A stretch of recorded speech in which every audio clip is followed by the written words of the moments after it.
Bismillahirrahmanirrahim. Assalamualaikum warahmatullahi wabarakatuh. Innal hamdalillah nahmaduhu wa nasta'inuhu wa nastaghfiruhu wa natubu ilaihi wa na'udzu billahi min shururi anfusina wa min sayyiati a'malina. May yahdihillahu fala mudilla lahu wa may yudlil fala hadiya lahu. Asyhadu an la ilaha illallah wahdahu la syarika lahu wa asyhadu anna Muhammadan 'abduhu wa rasuluhu la nabiyya ba'dahu. Ya ayyuhalladzina amanu taqullaha haqqa tuqatih wa la tamutunna illa wa antum muslimun. Ya ayyuhan nasu taqu rabbakumul ladzi khalaqakum min nafsin wahidah wa khalaqa minha zawjaha wa batha minhuma rijalan katsiran wa nisaa'a.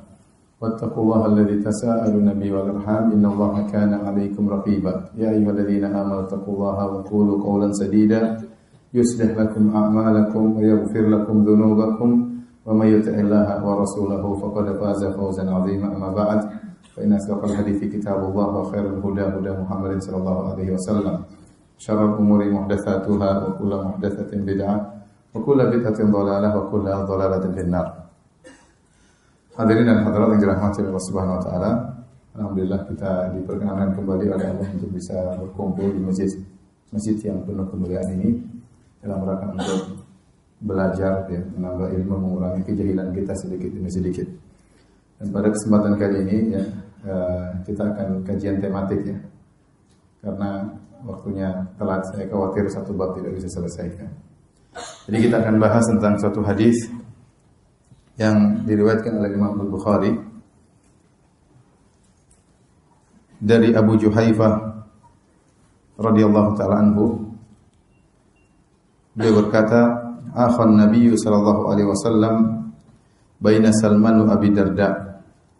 Sungguhnya Nabi sallallahu alaihi wasallam mempersaudarakan antara Salman Al-Farisi dengan sahabat Abu Darda. Fazara Salmanu Abu Darda. Maka suatu hari Salman mengunjungi Abu Darda. Fara'a Ummat Darda mutabadzilatan. Maka beliau mendapati Abu Darda lagi tidak di rumah.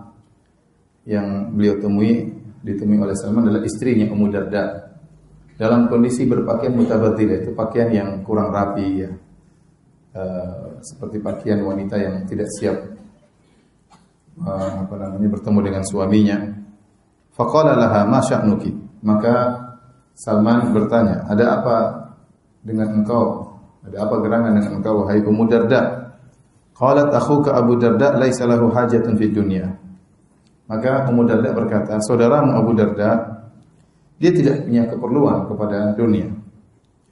Faja'a Abu Darda, kemudian datanglah sang suami Abu Darda radhiyallahu anhu, fasana alahu ta'aman, maka dia pun buat makanan untuk Salman. Faqala qul fa inni sha'im. Kata Abu Darda, wahai Salman, makanlah makanan ini, sungguhnya aku sedang berpuasa. Kata Salman, ma ana bi akilin hatta ta'kul. Aku tidak akan makan sampai engkau makan juga. Fa akala. Akhirnya Abu Darda buka puasa dan makan. Falamma kana al-lailu dhahaba Abu Darda yakum. Tatkala tiba malam hari, ya, rupanya Salman tidur di situ, ya. Tatkala tiba malam hari, Abu Darda pun bangun ingin salat malam. Faqala nam. Kata Salman, tidur dulu. Fanama. Akhirnya dia pun tidur. Tsumma dhahaba yakum, kemudian setelah tidur dia bangun lagi untuk salat malam. Faqala nam. Kata Salman, tidur dulu. Falamma kana akhirul lail, tatkala sudah tiba waktu di akhir malam, qala Salman, maka Salman berkata kepada Abu Darda, qumil an, sekarang waktunya untuk salat malam. Qala fa shallaya. Maka keduanya pun salat.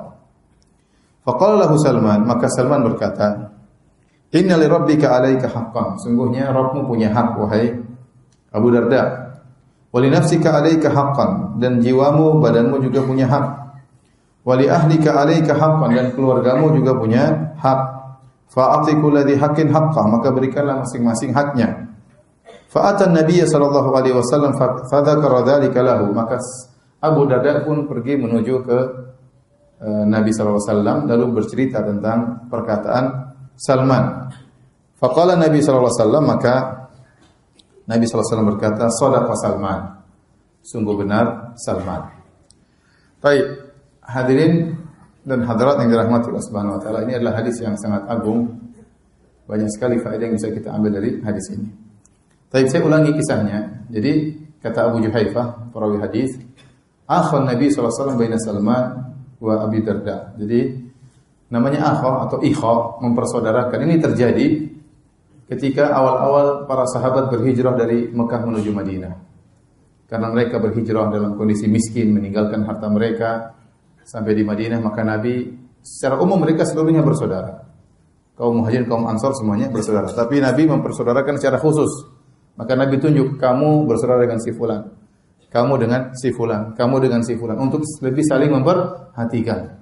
Bahkan di awal-awal dengan adanya persaudaraan tersebut, mereka bisa sampai saling mewarisi di antara mereka, sampai menjadi ahli waris. Kalau ada yang meninggal sebelumnya, maka mewariskan hartanya kepada saudaranya tersebut. Ini berlaku sampai akhirnya turun firman Allah Subhanahu wa taala, wa ulul arhami ba'dhum aula bi ba'dhin fi kitabillah. Sampai turun firman Allah bahwasanya yang lebih berhak mendapat warisan adalah yang kerabat, sehingga akhirnya persaudaraan tersebut tetap berlanjut tapi tanpa ada warisan, tanpa ada saling mewarisi. Artinya apa? Nabi mengatakan kamu bersaudara dengan si fulan. Kebetulan Salman dipersaudarakan dengan Abu Darda. Sehingga meskipun kaum Muhajirin, kaum Ansar bersaudara secara umum, tetapi dua orang ini harus lebih saling memperhatikan lebih dekat lagi. Maka sebagai seorang saudara yang telah dipersaudarakan dengan Abu Darda, maka Salman pun menjenguk Abu Darda. Dia datang ke rumah Abu Darda. Ternyata Faro'a Umar Darda mutabaddilah, yang menyambutnya Abu Darda enggak ada di rumah. Ternyata ada Ummu Darda. Ummu Darda pakaiannya dalam kondisi tidak rapi ya, compang-camping gitu, tidak rapi, bukan seperti wanita yang hendak menyambut suaminya, ya harusnya pakai pakaian yang rapi, yang bagus ya. Dan ini dalil kata para ulama bolehnya seorang berbicara dengan seorang wanita pemilik rumah ya, selama tidak ada fitnah ya. Apalagi kedekatan Salman dengan Abu Darda. Taib. Tatkala Salman melihat Ummu Darda dalam kondisi pakaian yang tidak wajar, bukan sebagai pakaian seorang istri yang biasanya, maka Salman dengan cerdas dan firasatnya dia tahu ini ada masalah di keluarga. Ini tidak wajar, tidak seperti istri-istri yang lainnya. Kenapa Ummu Darda pakai pakaian seperti itu? Tidak rapi. Ya, gimana kalau suaminya datang nanti? Ya, kenapa pakaian tidak siap seperti itu? Maka dia bertanya, "Masya Nuki, ada apa gerangan dengan engkau wahai Ummu Darda?" Jadi pembicaraan. Maka Ummu Darda juga, ya, subhanallah, dia menjawab dengan bahasa kiasan, dengan bahasa isyarat. "Akhuka Abu Darda laisa lahu hajatun fid dunya." Saudaramu Abu Darda tidak butuh dengan dunia. Titik, itu aja. Ya, tidak bilang, suamiku payah, suamiku. Terus curhat sama dia, enggak. Sudah cukup. Ya, mereka dulu pintar, cerdas, paham. Begitu sudah ngerti, Salman sudah ngerti ya. Tidak perlu istrinya kemudian mengumbar kesalahan suaminya ya, enggak. Dia cuma mengatakan Abu Darda, akhuka Abu Darda laisa lahu hajatun ila dunya atau laisa lahu hajatun fid dunya. Saudaramu Abu Darda itu tidak butuh dengan dunia. Artinya tidak butuh dengan saya, ngapain saya rapi-rapi? Ngapain saya memperhatikan penampilan saya? Wong suami saya tidak pernah dekat dengan saya, tidak pernah perhatian saya, tidak pernah mesra dengan saya. Salman ngerti ada masalah, maka dia tidak pulang. Dia ingin mengatasi masalah tersebut. Dan ini dalil boleh seorang mencampuri urusan rumah tangga kawannya kalau niat islah, niatnya untuk apa? Memperbaiki. Tetapi tidak semua orang kita urusi. Ya. Asalnya kita nggak usah ngurus orang lain. Ya. Tetapi kalau memang ada manfaat, kita ingin mengislah, memperbaiki rumah tangga seorang, apalagi kawan kita, sahabat kita, tidak mengapa kita campuri. Kawan apalagi antara Salman dengan Abu Darda yang kedekatannya sangat luar biasa. Dipersaudarakan oleh Nabi dengan persaudaraan khusus. Maka kemudian Salman tidak pulang, dia tunggu Abu Darda datang. Kemudian kata Abu Juhaifah sang perawi hadis ya, faja'a Abu Darda, maka Abu Darda pun datang. Dan Abu Darda menjamu saudaranya tersebut. Fasana alahu ta'aman, maka dia pun buat makanan dihidangkan kepada Salman. Kemudian kata Abu Darda, "Kul fa inni shaim." Makanlah engkau wahai Salman, kata Abu Darda, makanlah engkau wahai Salman, sungguhnya aku puasa, aku tidak bisa menemani engkau. Dia minta uzur. Ya, asalnya kalau kita menjamu tamu, kita ikut makan, hukum asalnya ya. Jangan kita kasih dia makan sendiri, dia nggak enak, akhirnya makannya sedikit-sedikit ya. Tapi kalau kita duduk makan sama dia, dia makan banyak ya, dengan tenang. Dengan tenang ya. Baik, kata dia, "Qul fa inni shaim." Mohon maaf saya minta uzur, engkau silakan makan, adapun aku tidak bisa makan karena aku sedang berpuasa. Apa kata Salman? Ini pelajaran pertama. "Qul ma ana biakil hatta ta'kul." Aku tidak akan makan sampai kau makan, wahai Abu Darda. Tidak ada. Makan dulu baru kita makan bareng. Fa'akala, akhirnya Abu Darda terpaksa buka puasa. Jadi dalil kata para ulama dan pendapat banyak ulama bahwasanya seorang yang berpuasa sunnah dia boleh berbuka. Ya, dan tidak mengapa. Kalau ada uzur semua sepakat. Meskipun tidak ada uzur pun tidak ada masalah. Ya, terserah dia ya. Kalau dia mau berbuka silakan. Dalilnya di antaranya ini. Di antaranya kata Salman, wahai Abu Darda, saya tidak akan makan sampai kau makan ya. Maka Abu Darda berbuka. Dalil yang lain juga seperti hadis Nabi sallallahu alaihi wasallam waktu Nabi bertanya kepada istrinya, "Hal indaki ta'am?" Ada makanan atau tidak? Ya. Kata istrinya enggak ada. Kata Nabi, "Laqad asbahtu sha'iman." Dari sejak pagi saya sudah puasa. Kalau gitu saya lanjut puasanya. Seandainya ada makanan Nabi berbuka atau tidak? Nabi berbuka. Seandainya makan Nabi berbuka. Berarti dalil bahwasanya kalau orang puasa sunnah dia boleh berbuka. Jadi kalau antum diundang orang lagi berpuasa, diundang orang, diajak makan, lihat dulu makanannya apa. Ini gratis saya bayar sendiri. Kalau bayar sendiri saya puasa. Kalau gratis lihat dulu makanannya apa. Jadi ada tahapan-tahapan. Rugi ente buka puasa kemudian hanya makan apa kurang enak, rugi-rugi. Kalau makannya enak bolehlah. Ya, seorang berusaha untuk menjaga puasanya, namun terkadang dalam suatu kondisi kita nggak enak sama kawan-kawan sudah siap-siap makanan, ya sudah kita buka aja, nggak ada masalah. Ya. Nggak ada masalah. Ada seorang ustadz ya pergi ke luar negeri, kemudian waktu itu teman-teman menghidangkan makanan yang enak banyak. Akhirnya ada kawan satu dia puasa, makanan enak semua. Datanglah kepada ustadz tersebut, ke dia, "Ustadz, ayo makan. Aduh ustadz, saya puasa. Saya boleh berbuka enggak? Oh enggak, kamu puasa aja, kata Ustaz. Kata Ustaznya, kamu puasa saja. Di luar dugaan, dipikir suruh buka. Ternyata kata Ustaznya, udah kamu puasa aja, enggak apa-apa. Dengan sedih hati dia lanjutkan puasanya. Dia cerita sama saya.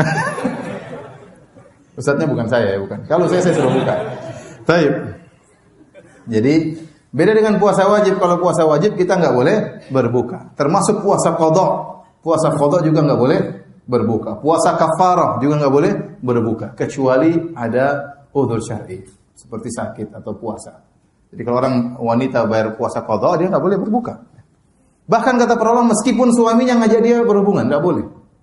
Kenapa? Karena dia sedang puasa apa? Wajib. Ya, karena puasa qadha itu puasa wajib. Adapun puasa sunnah terserah dia mau buka silakan. Yang mau buka silakan. Baik. Kita lanjutkan. Kata Salman, "Ma ana biakil hatta ta'kul." Aku tidak akan makan sampai kau makan juga. Akhirnya fa'akal. Akhirnya Abu Darda juga makan. Falamma kana lail, Salman ternyata enggak pulang. Ya, tamu kok bertamu sampai malam. Memang dia memang sengaja untuk menyelesaikan apa?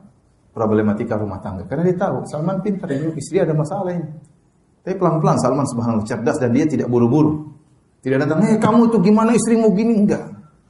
Itu kalau kita ya. Salman enggak. Dia hadapi dengan tenang. Sebentar, datang dulu, buka puasa dulu, tidur dulu ya, tidur. Dia tidur sengaja. Dia ingin tahu kondisi apa ini. Jadi ini di antara dalil bahwa Salman dia ingin ngecek kondisi sebenarnya bagaimana ya. Dan dia cerdas, dia tidak menerima informasi dari istrinya saja. Dia ingin tahu bagaimana sebenarnya kondisi kawannya ini. Ya. Kadang kita hanya mendengar informasi dari satu orang kemudian kita jalankan segala konsekuensi dari informasi tersebut. Salman tidak, dia ingin tahu benar bagaimana kondisi yang sesungguhnya. Maka dia tidur di situ. Karena dia tahu ini masalah rumah tangga dan Ummu Darda sudah bilang, "Akhuka Abu Darda laisa lahu hajatun fid dunya." Kawanmu Abu Darda itu saudaramu, Abu Darda tidak butuh dengan dunia. Jelas ya. Maka dia bagaimana cara menghadapi permasalahan tersebut, dia harus cek langsung. Maka dia pun tidur bersama Abu Darda ya. Sengaja tidur sama Abu Darda. Kemudian Abu Darda baru di awal malam udah bangun pingin sholat malam. Zahaba Abu Darda yaqum, maka dia pun bangun dan salat malam. Abu Darda ini luar biasa. Kalau kita bahasa kita gila ibadah. Ini bahasa agak kasar, tapi maksudnya benar-benar apa? Senang beribadah, siang berpuasa, malam salat malam. Baru awal malam sudah salat malam. Kemudian kata Salman, 6 tidur dulu. Bangun tidur semua, tidur dulu. Tidur. Fanama, akhirnya Abu Darda tidur lagi. Dan subhanallah, bagaimana persaudaraan yang luar biasa. Dia tidak bilang, inti tidur aja, urusan apa urus saya? Enggak. Abu Darda tidak begitu ya. Udah inti tidur aja, sudah ngapain ngurus saya, sudah. Tidur sana, tidur. Tenang aja, tidur. Enggak, tapi dia nurut sama kawannya ini. Akhlak di antara sahabat, akhlak di antara saudara. Ya. Bilang 6, tidur. Pun tidur, nurut sama Salman. Tsumma dhahaba yaqum, kemudian setelah tidur bangun lagi. Semangat, gelisah kalau tidak salat malam, subhanallah. Kalau kita alhamdulillah. Jangan kita, sebagian kita nanti antum tersinggung ya. Sebagian kita. Akhirnya bangun lagi, gelisah tidak salat malam, maka dia pingin salat malam. Orang kalau sudah cinta sama salat malam, dia ketinggalan salat malam, dia gelisah. Kayak ada yang salah, ada yang kurang. Keesokan harinya seperti ada yang kurang. Biasanya dia charger imannya di malam hari, dia tidak charger imannya. Pasti ada sesuatu yang berbeda. Itu bagi orang terbiasa salat malam. Lihat, begitu senangnya Abu Darda salat malam, ya, dia tidak salat malam, dia gelisah bangun lagi pengen salat malam. Waktu dia tidak salat malam lagi, Salman rupanya mengawasi terus. Salman rupanya mengawasi. Ya. Kata Salman, 6, tidur dulu, belum, tidur dulu. Akhirnya tidur lagi Abu Darda. Falamma kana akhirul lail, tatkala tiba malam hari, baru kemudian kata Salman, qumil an, sekarang waktunya salat malam. Mungkin sudah sepertiga malam terakhir. Qumil an, sekarang waktunya salat malam. Fa shallaya, kemudian mereka salat. Apakah mereka salat berjamaah ataukah mereka salat sendiri-sendiri? Wallahu a'lam bishawab. Dua-duanya bisa memungkinkan. Dan para ulama menjelaskan, asalnya seorang salat malam sendiri-sendiri. Dia sendiri, istrinya sendiri, kawannya sendiri, tidak bareng-bareng. Kenapa? Saatnya salat malam kita berkhulwat dengan Allah Subhanahu wa taala. Seorang enjoy dengan salatnya, menikmati salatnya. Dia bermunajat dengan Allah Subhanahu wa taala. Asalnya masing-masingnya. Tetapi para ulama membolehkan seorang salat berjamaah, terkadang ada masalah. Sebagaimana Nabi SAW salat bersama Hudzaifah bin Yaman, Rasulullah SAW pernah salat malam bersama Hudzaifah bin Yaman radhiyallahu anhu. Rasulullah SAW pernah salat malam bersama Ibnu Abbas radhiyallahu taala anhuma.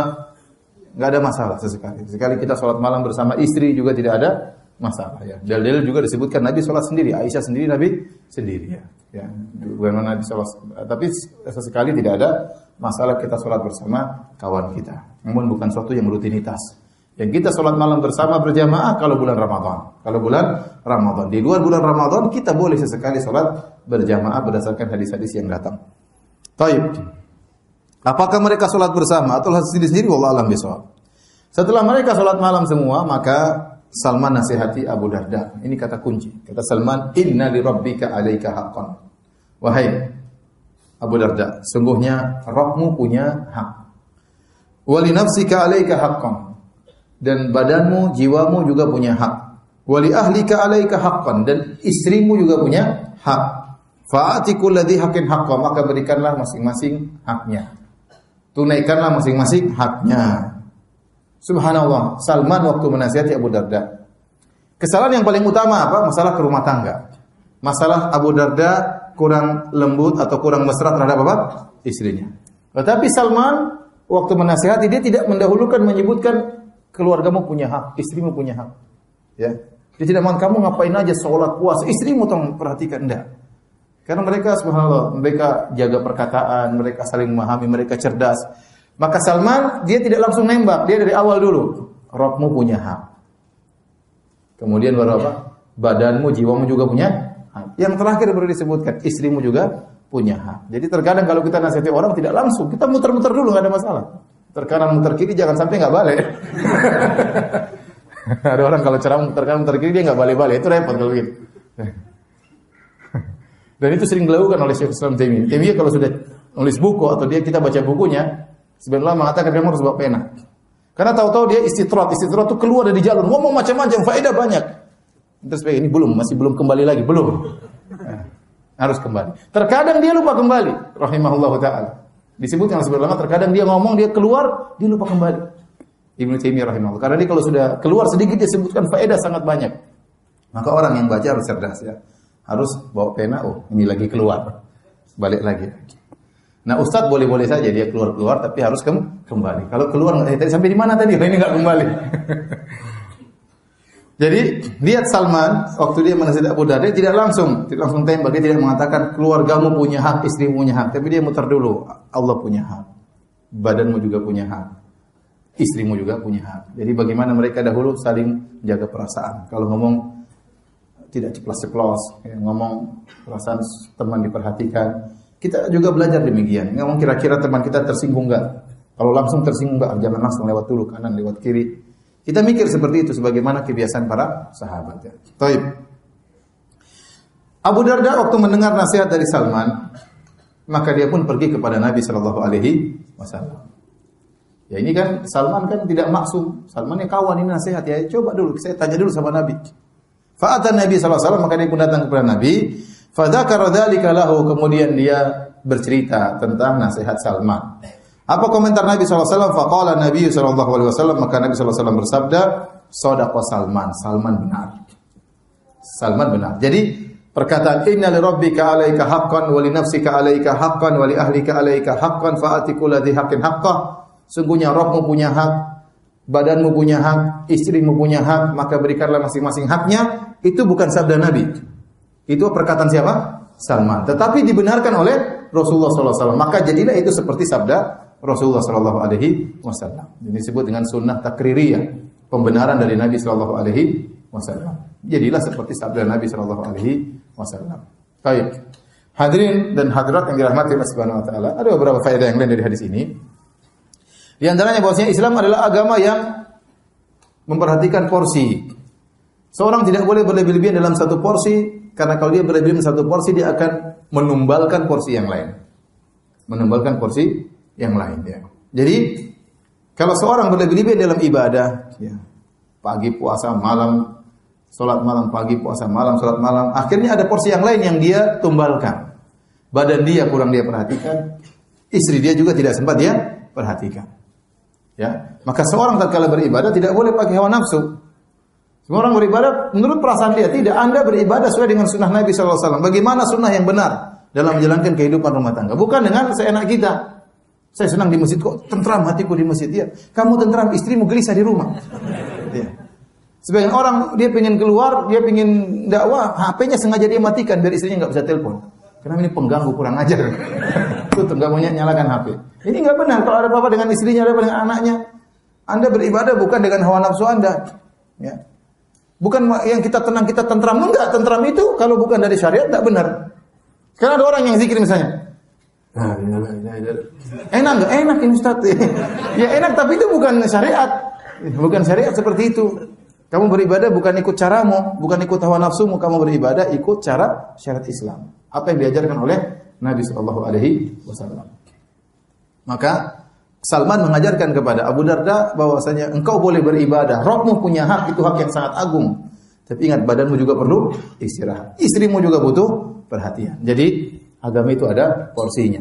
Kapan suatu porsi kita berlebih-lebihan, akhirnya porsi lain akan dijadikan tumbal. Ya, akan dijadikan tumbal. Nabi SAW ya, tidak ada yang mengaku lebih sibuk dari Nabi SAW. Rasulullah SAW istrinya 9. Sibuk atau tidak?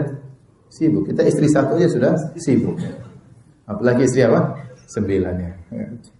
Bayangkan istri 9, satu pengen beli ini, satu pengen beli ini, satu pengen beli ini. Anaknya banyak, satu pengen beli. Abi, yang panggil Abi banyak. Satu aja kita sudah sibuk ya, apalagi banyak. Maka Nabi super sibuk. Dia kepala rumah tangga, istrinya 9. Kemudian dia adalah kepala negara. Permasalahan negara banyak, permasalahan dalam negeri, permasalahan luar negeri, ancaman dari luar, bagaimana ekspansi, bagaimana bisa menyebarkan Islam, banyak yang dipikirkan oleh Nabi SAW. Kemudian dia mufti, semua masalah datang kepada Nabi SAW. Dia mufti, nggak ada yang mungkin tanya sahabat yang lain, semua pasti ada masalah tanya sama Nabi. Didatangi oleh sahabat, didatangi oleh orang tua, didatangi oleh Arab Badui, didatangi oleh ibu-ibu. Nabi SAW sibuknya luar biasa. Ya. Belum dia adalah seorang sahabat yang mulia, harus bergaul dengan sahabat-sahabatnya, beri wejangan kepada sahabat-sahabatnya. Belum lagi kalau berjihad dan yang lainnya. Tapi Nabi SAW kebiasaan beliau setiap pada asar dia kunjungi istrinya satu persatu. Dicumbui tapi tidak digauli. Yang digauli adalah istri yang dapat jatah nginap. Ya. Tapi semuanya dicumbui oleh Nabi Shallallahu Alaihi Wasallam. Sering pertemuan para istri di rumah salah satu istri yang merupakan jatah nginapnya. Jadi Nabi Shallallahu Alaihi Wasallam ya, kita sering baca hadis-hadisnya bagaimana di kondisi sangat super sibuk seperti itu tetap perhatian terhadap istrinya. Baik, jadi Islam itu ada porsi yang harus kita tunaikan. Tatkala kita berlebihan satu porsi, akhirnya porsi yang lain akan ditumbangkan. Ya. Kemudian perhatikan di sini, Abu Darda radhiyallahu taala anhu, sahabat yang sangat mulia ya. Dia salah dalam berumah tangga karena sibuk dengan ibadah. Sibuk salat malam, sibuk puasa sunnah. Sehingga istrinya kurang dia perhatikan. Dia salah atau tidak? Salah. Itu pun disalahkan oleh Salman dan dibenarkan oleh Nabi teguran Salman tersebut. Kalau seorang yang sibuk dengan ibadah saja sehingga lupa dengan keluarganya, itu disalahkan oleh Nabi SAW. Bagaimana orang yang sibuk dengan dunia? Kalau dia sibuk karena sholat malam dan karena puasa saja disalahkan oleh Nabi SAW, lupa dengan istrinya, apalagi sibuk dengan apa? Dunia. Oleh karenanya, ya, seorang harus ingat bahwasanya istrinya punya hak. Hari ini saya bela ibu-ibu ya. Istri punya hak. Ya. Harus kita tunaikan hak istri atau istri-istri kita. Ya, kita tunaikan hak mereka. Ya, jangan sampai kita lalaikan hak mereka. Dari sini, hadis-hadis seperti ini, maka pendapat jumhur ulama, ada khilaf, tapi pendapat jumhur ulama, 3 mazhab, mereka berpendapat bahwasanya seorang lelaki yang dia menikah, kemudian dia tersibukkan dengan kehidupan rumah tangga, harus cari nafkah buat anaknya, buat istrinya, sehingga kurang ibadahnya, dibandingkan dengan seorang yang sengaja tidak menikah, supaya bisa sibuk konsentrasi ibadah, konsentrasi hafal Quran, konsentrasi sholat malam, konsentrasi puasa sunnah, mana yang lebih afdal di antara keduanya? Maka jumhur ulama berpendapat yang lebih afdal yang menikah. Menikah, meskipun akhirnya puasa sunnahnya berkurang, meskipun baca Qur'annya berkurang, meskipun sholat malamnya berkurang. Kenapa? Dia sibuk mencari nafkah. Dia masih lebih afdal daripada lelaki yang tadi sengaja tidak menikah untuk bisa beribadah. Jadi jomblo sehebat-hebatnya masih lebih hebat ya menikah. Kenapa? Karena itulah sunnah para anbiya. Bukan cuma sunnah Nabi. Nabi berkata, "Man raghiba an sunnati falaysa minni." Siapa yang benci dengan sunnahku yaitu nikah, maka dia bukan dari golonganku.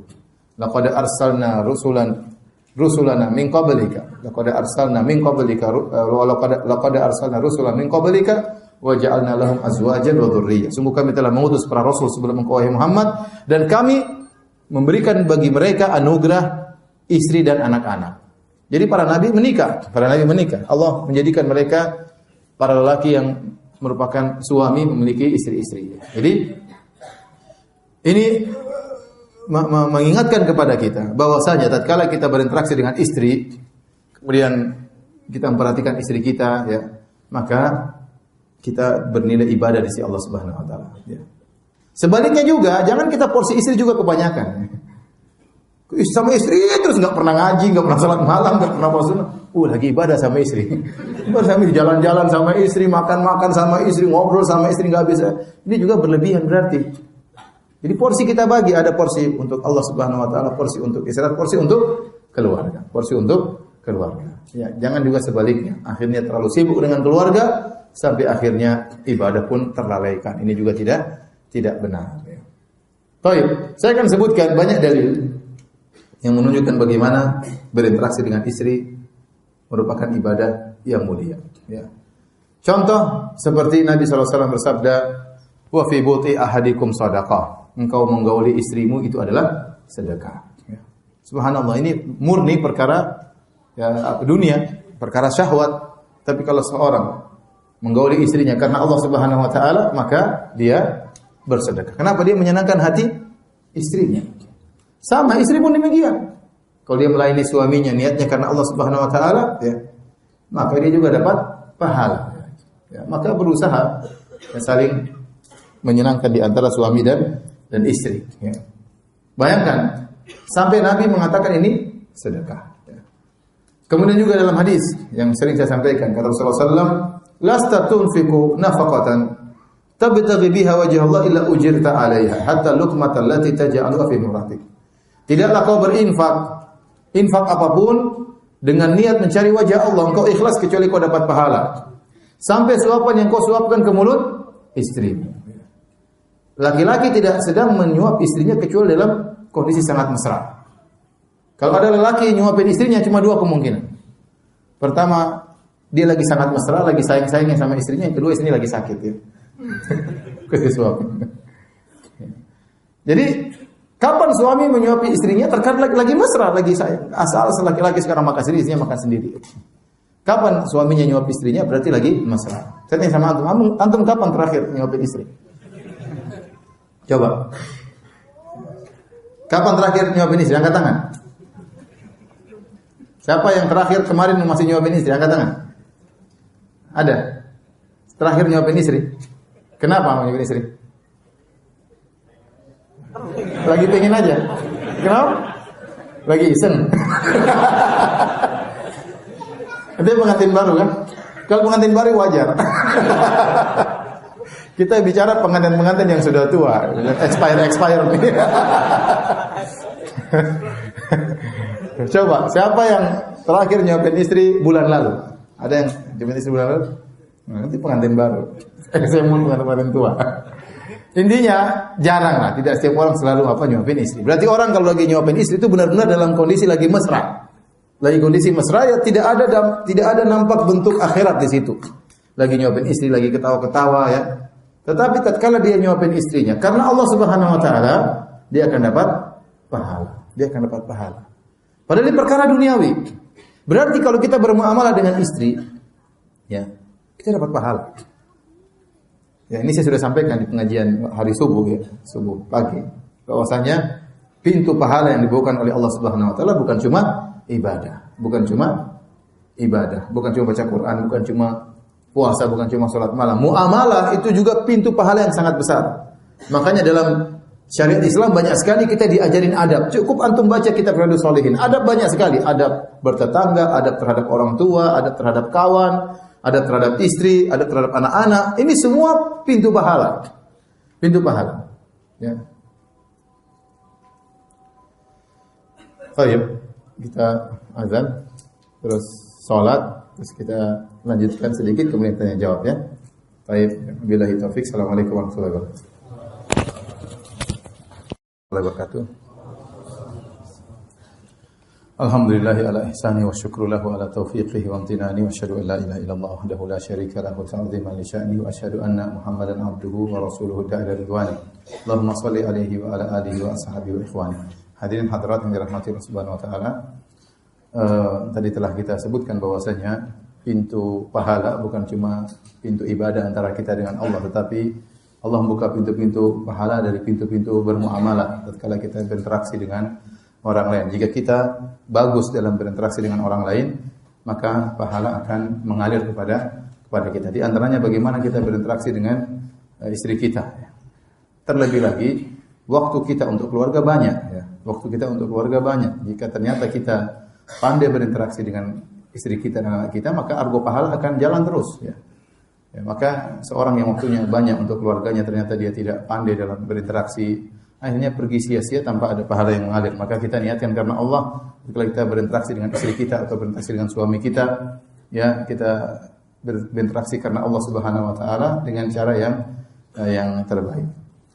Di antara dalil bahwasanya bermuamalah dengan istri mendatangkan pahala, hadis yang disebutkan oleh Imam Al-Bukhari dalam sahihnya tentang bercengkrama antara suami dan istri ya. Dalam Sahih Al-Bukhari dalam Kitabul Ilm ada bab judulnya, Imam Bukhari beri judul bab As-Samar fil Ilm, bab As-Samar fil Ilm, bab tentang obrolan di malam hari dalam rangka ilmu, menuntut ilmu atau mengajarkan ilmu.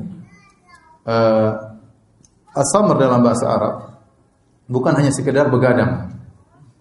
As-Samar dalam bahasa Arab bukan cuma hanya begadang, tetapi As-Samar artinya ngobrol setelah Isya. Ngobrol setelah Isya itu namanya As-Samar. Dan ngobrol setelah Isya adalah perkara yang dibenci oleh Nabi SAW. Dalam hadis wa kana yakrahu an-nauma qablahu wal haditsa ba'dahu. Adalah Nabi SAW benci tidur sebelum Isya dan beliau benci ngobrol setelah Isya. Kenapa kalau orang tidur sebelum Isya khawatir bablas, lupa untuk salat Isya ya. Kalau orang tidur, orang ngobrol setelah Isya, akhirnya khawatir orang ini akhirnya ngobrol dan begadang, akhirnya tidak bisa sholat malam atau akhirnya subuh kelewatan. Maka Nabi tidak suka. Hukum asal ngobrol setelah Isya itu makruh. Hukum asalnya makruh. Diperbolehkan kalau ada maslahat. Ada maslahat, tidak apa-apa. Ya.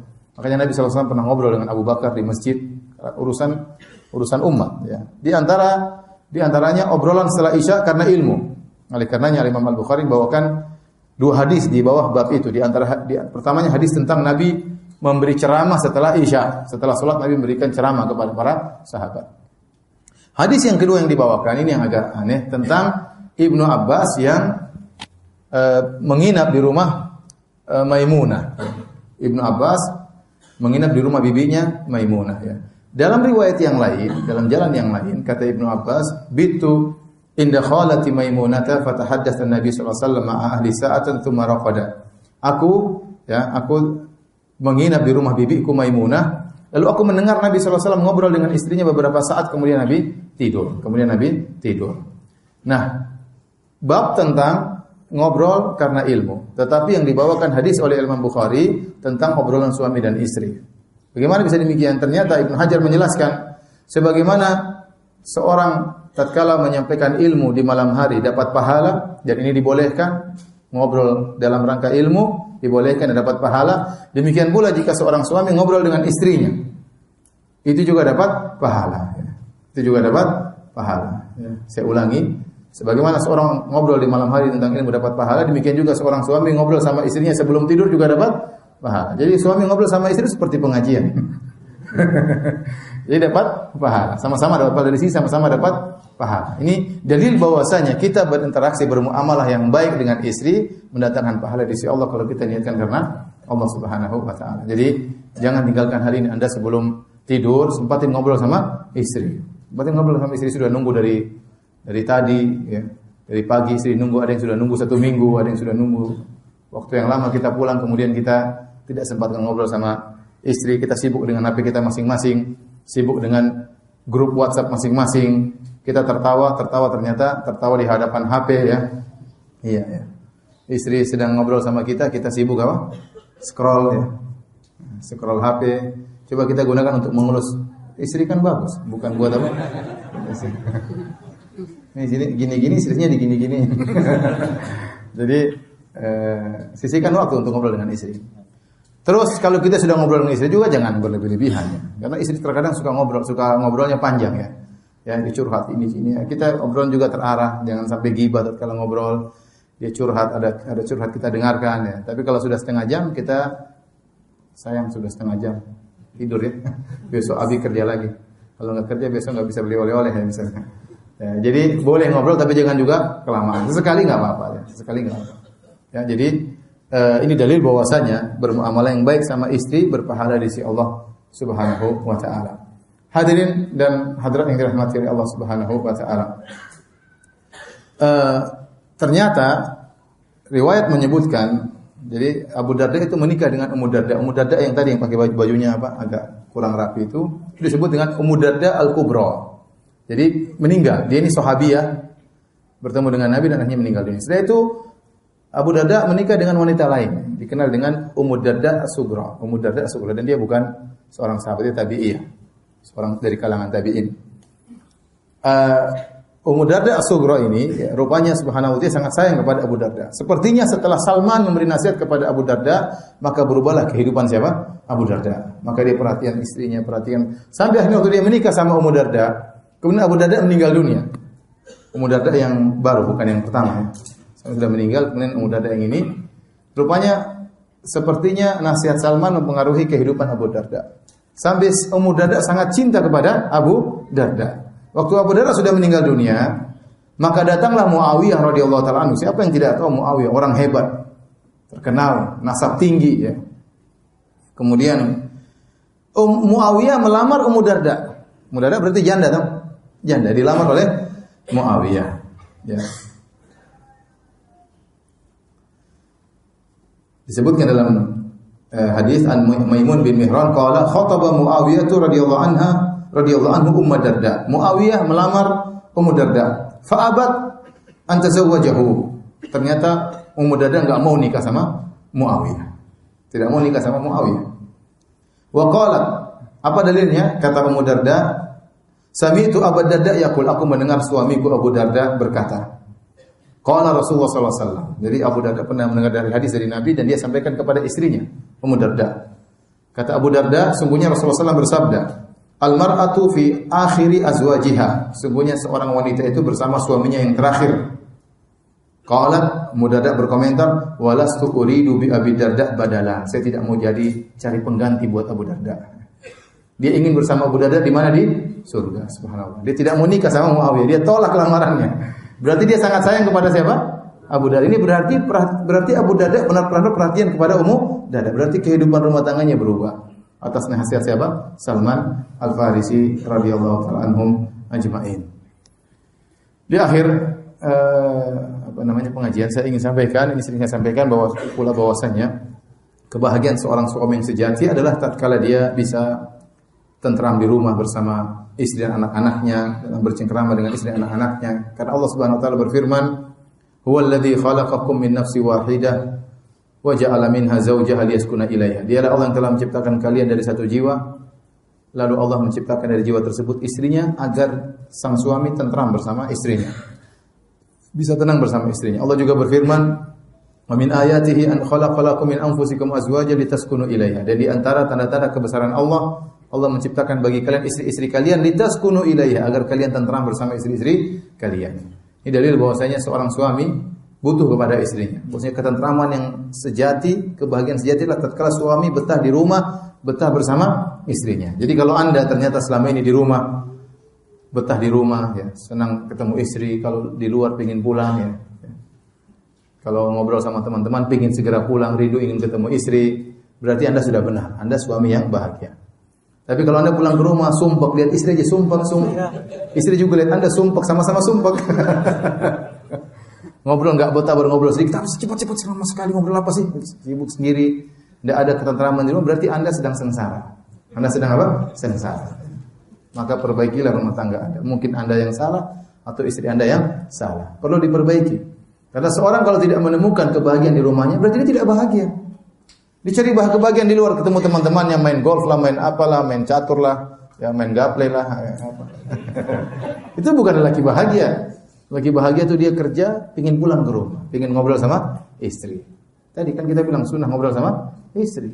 Ustaz, saya kalau ngobrol sama istri nggak nyambung. Emang kamu ngobrol apa? Ya, jangan ngobrol tinggi-tinggi sama istri. Bicara tentang politik, tentang ini, tentang perang. Ngapain bicara perang sama istri? Saya juga ngapain saya ngobrol sama istri, saya bilang, istriku, sayangku, hadis ini dhaif, perawinya namanya ini. Ngapain saya bahas perawi sama istri saya? Enggak usah ngobrol-ngobrol seperti itu. Ngobrol yang nyambung sama istri. Ngobrol apalah, banyak hal yang bisa diobrolkan sama istri. Hidupkan suasana sehingga Anda betah sama istri. Kalau Anda sudah betah sama istri, berarti Anda sedang bahagia. Kalau Anda enggak betah, ya Anda enggak beres berarti. Atau istri Anda enggak beres, maka perlu diperbaiki. Demikian saja para hadirin dan hadirat, semoga kita menjadi suami-suami yang bahagia dan semoga istri-istri kita menjadi istri-istri yang bahagia. Semoga Allah mempersatukan kita dengan istri-istri kita di surga kelak. Amin ya rabbal alamin. Allah Ta'ala bisa paling bertanya, saya persilahkan. Ada?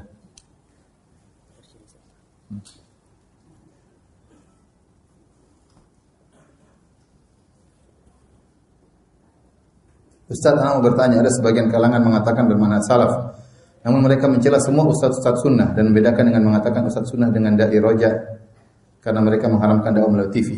Ustaz mohon penjelasan hal ini. Itu namanya ustaz yang sunnahnya enggak tepat ya. Karena masalah seperti ini kok dijadikan sebagai pembeda dakwah di televisi ya. Ini perkara yang aneh ya. Seorang tatkala dia bermanhaj sunnah, bermanhaj Ahlussunnah wal Jamaah, manhaj salaf, dia harus tahu bagaimana manhaj salaf dalam menghadapi permasalahan khilafiyah. Dia harus tahu ya. Kalau dia tidak tahu menghadapi permasalahan khilafiyah, berarti dia tidak di atas manhaj salaf dalam hal ini. Manhaj salaf punya manhaj dalam menghadapi masalah khilafiyah. Ini dijelaskan oleh para ulama. Dijelaskan oleh Ibnu Qayyim dalam I'lamul Muwaqqi'in, dijelaskan oleh Ibnu Taimiyah dalam Majmu' Fatawa, dijelaskan oleh Ibnu Rajab dalam kitab Jami'ul Ahkam ya, Jami'ul Ulum wal Hikam. Sebutkan bahwasanya selama khilaf tersebut khilaf yang kuat ya, maka seorang berlapang dada silakan merajihkan, memilih pendapat yang lebih kuat, tetapi tidak perlu mencela yang lain, apalagi menyesatkan yang lain gara-gara masalah khilafiyah. Masalah khilafiyah banyak sekali. Kalau antum buka buku saja kitab Bidayatul Mujtahid karangan Ibnu Rus, antum akan dapat dari masalah pertama sampai masalah terakhir ribuan masalah khilaf. Nah, kalau kita menjadikan masalah khilaf sebagai standar yang menyelisih berarti sesat, tidak benar, bukan manhaj salaf, ini enggak benar. Ini berarti orang ini enggak ngerti manhaj salaf, hanya ngaku-ngaku sebagai salafi tapi tidak mengerti manhaj salaf, enggak pernah belajar. Ini seperti ini. Kemudian mengatakan orang yang dakwah di TV kemudian apa? Bukan di atas manhaj salaf, ya enggak benar. Para ulama dakwah di televisi.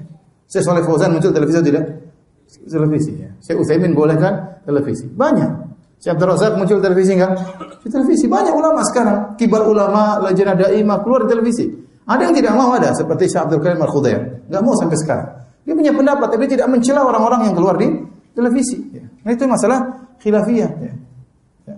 Karena TV apa kita tidak ada apa ya maksudnya saya membolehkan televisi karena tidak ada hal yang membuat dia terlarang. Beda dengan melukis, kita melukis, ada karya kita meniru ciptaan Allah. Adapun foto, televisi, maka itu asli dari Allah Subhanahu wa taala. Seperti kita di hadapan cermin, kemudian cermin tersebut di siaran ulang ya, seperti itu kira-kira ya.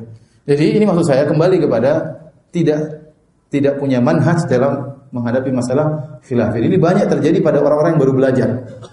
Banyak terjadi pada orang-orang yang baru belajar. Makanya orang seperti ini yang mengatakan orang dakwah di TV itu bukan dai sunnah, tinggalkan orang seperti ini. Ini orang tidak ngerti tentang sunnah, tidak ngerti tentang manhaj salaf. Ya. Ngaku manhaj salaf tapi tidak ngerti manhaj salaf. Ya akhi, para ulama banyak beristihad, boleh di televisi. Sekarang kesesatan, kerusakan muncul lewat televisi, lewat YouTube, lewat video-video, banyak kerusakan. Ya. Kita ingin masyarakat punya jalan keluar ya. Jalan keluar di antaranya mereka disibukkan dengan hal yang bermanfaat. Di antaranya apa?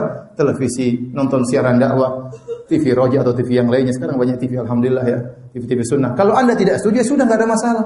Anda mau muncul di televisi silakan, enggak ada masalah ya.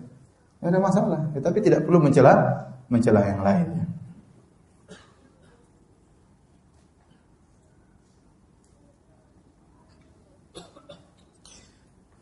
Mana yang minggu lalu bilang mau apa? Mau nazar, mau khidbah. Belum ada laporan, saya tunggu laporannya. Ustaz, saya mau bertanya Ustaz, jika istri tidak melayani suami maka berdosa. Bahkan malaikat sampai melaknat istri sampai pagi. Bagaimana bila suami yang tidak tanggap untuk melayani istri? Apa hukumannya sama atau tidak sama? Jangan disamakan ya, jangan disamakan. Dalilnya tentang istri yang tidak melayani apa? Suami. Seharusnya suami melayani istri ya. Ya. Allah menyuruh bahwasanya suami punya hak walahunna mithlul ladzi alaikum bil ma'ruf ya. Ya, bahwasanya mereka wanita juga punya hak sebagaimana laki juga punya hak ya. Sebagaimana suami ingin menyalurkan syahwatnya, wanita juga ingin menyalurkan apa? Syahwatnya, tapi hukumnya berbeda. Kenapa saya katakan berbeda? Pertama, nas datang dalam seorang wanita yang enggan melayani apa? Suaminya. Kemudian yang kedua, kenapa? Suaminya yang mencari nafkah. Dan di antara tugas istri adalah melayani apa? Suaminya. Suami yang mencari nafkah, istrinya makanya tidak boleh keluar rumah. Kalau suami mencari nafkah, istri kalau mau keluar rumah harus minta izin kepada suami, maka tidak boleh disamakan. Meskipun tercela seorang suami tidak menggauli istrinya, tapi hukum tidak bisa disamakan. Ya, istri juga ingin menundukkan pandangannya, istri juga ingin menjaga kemaluannya, ingin menjaga harga dirinya, maka dia juga mencari penyaluran yang syar'i yang diperbolehkan. Tatkala suaminya tidak melayaninya, bahaya, di akhirnya macam-macam nanti pikirannya dan tentunya tidak baik. Maka saling kerjasama antara suami dengan istri dalam hal ini. Ya, jangan bilang, "Mas, kamu dilaknat malaikat ya." Tidak perlu juga suami bilang kepada istri, "Kamu dilaknat malaikat." Tidak perlu. Ini semua dihadapi dengan lemah lembut, bukan dengan ancam-mengancam.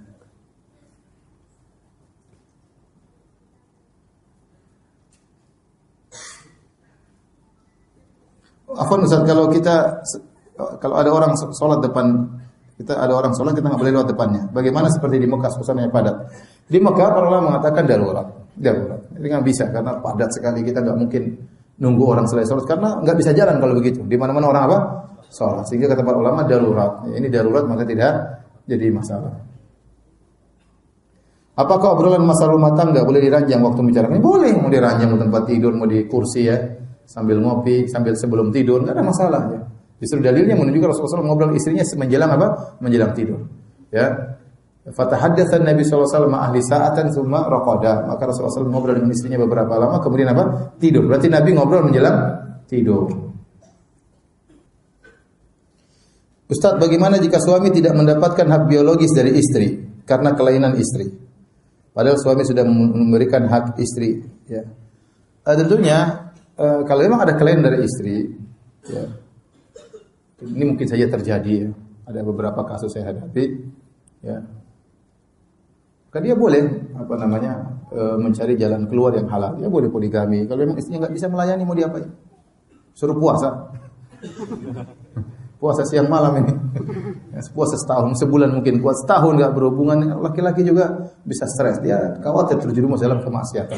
Kalau memang istrinya tidak bisa melayani, dan ini terjadi contoh sebagai kasus ada kejadian. Seorang lelaki dia nikah dengan istrinya. Ternyata ketahuan istrinya terkena AIDS. AIDS itu muncul belakangan setelah dia punya anak, karena AIDS terkadang masuk pada jiwa seorang, diri seorang, dia baru muncul setelah beberapa tahun kemudian. Ya, sudah terjangkiti. Setelah itu dia tahu istrinya ternyata kena AIDS, tidak bisa menggauli sama sekali. Maka bagaimana? Ya, jadi boleh menikah, silakan poligami. Kalau memang kondisinya demikian, ya, karena apakah dia harus mencari istrinya? Tidak harus. Dia masih istrinya punya jasa mengandung anak-anaknya, ya. Maka tidak perlu dicerai, dia tinggal kawin lagi, nggak ada masalah. Istrinya harus menerima karena nggak mungkin kemudian dia bertahan seperti itu, khawatir dia akan terjerumus dalam kemaksiatan. Ustaz, istri saya kurang bisa menunaikan kewajiban kepada saya. Yang benar. Apakah ada solusi lain? Apakah ada solusi lain selain poligami? Masya Allah, tanyanya bagus ini. Dia bertanya, apakah ada solusi lain selain apa? Poligami. Saya nggak tahu nih permasalahannya apa. Istri tidak mampu menunaikan kewajiban seperti apa ya. Ini sebaiknya konsultasi langsung dengan ustadz yang lainnya. Baik, demikian saja kajian kita. Mohon maaf banyak pertanyaan tidak bisa saya jawab karena kekurangan ilmu. Subhanakallah bihamdik asyhadu an la ilaha illa anta astaghfiruka wa atubu ilaik. Assalamualaikum warahmatullahi wabarakatuh.